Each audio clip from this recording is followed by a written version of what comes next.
Ljubav. Zašto je ponekad ne znamo primiti? Napisala i pročitala Nika Boneti. Jeste li se i vi našli u situaciji da pokažete drugoj osobi potrebu za nečim što vam je važno? Nježnošću, ljubavlju, zajednički provedenim vremenom, a osoba na to ne zna odgovoriti?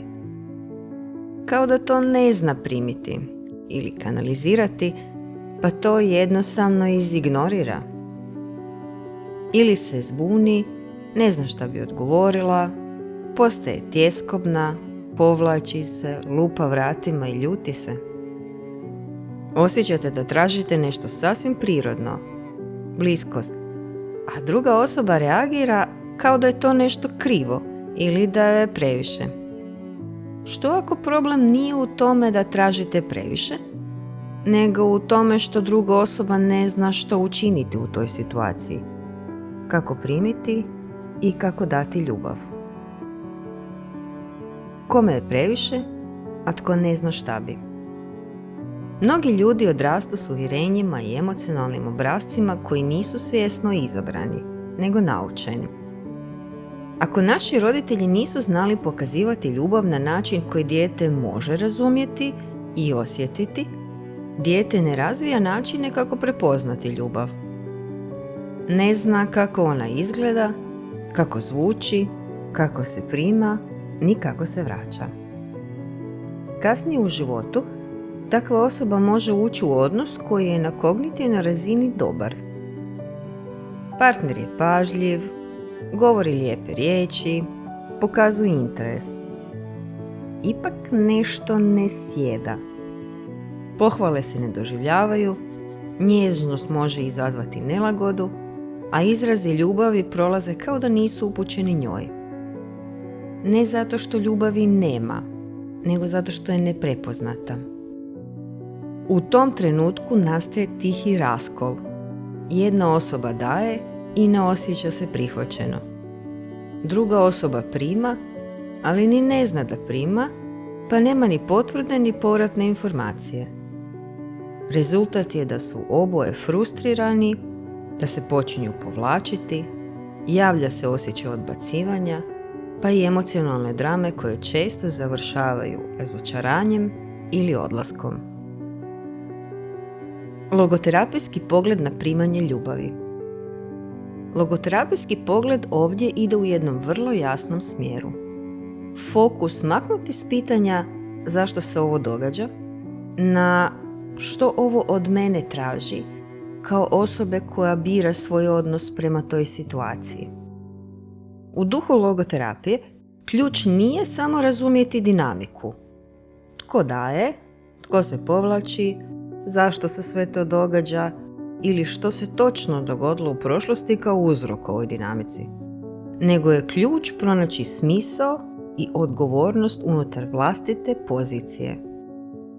U takvoj situaciji nekoliko je važnih logoterapijskih teza. Sloboda stava. Ne možete natjerati drugu osobu da nauči primati ljubav, ali možete izabrati svoj stav prema tome. Pa umjesto prihvaćati pasivnu situaciju, mogli bi aktivno zauzeti stav i odlučiti. Hoću li nastaviti davati ljubav na način koji me iscrpljuje? Hoću li moći u tom odnosu postaviti granicu?